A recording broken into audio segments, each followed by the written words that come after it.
देख बेटा, bad debts क्या है? जो पैसा हमारा डूब गया।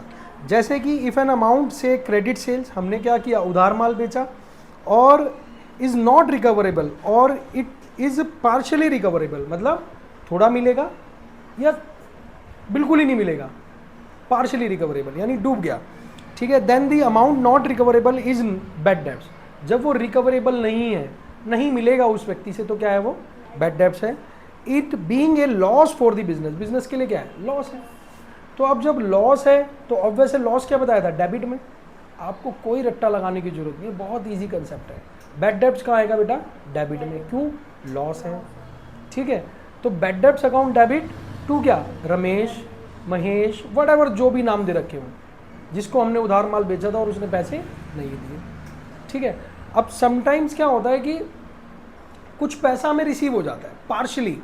पार्शली मतलब 10,000 लेने थे, तो उसने कहा जी मैं आपके 4,000 दूंगा, 6,000 डूब गए, कर लिया।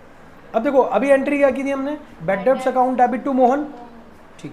अब क्या हुआ बेटा? अब वो क्या हुआ, उसमें से कुछ पैसे मिले।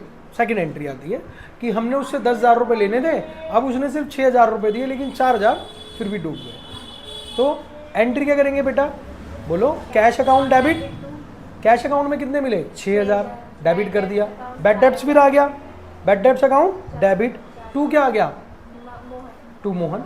अब एक्स्ट्रा क्या आया? सिर्फ कैश ही तो आया, बाकी एंट्री तो वही बनी, bad debts account debit to Mohan. लेकिन जब कैश आ गया तो कैश को भी हमने डेबिट कर लिया। बात समझ में आती है?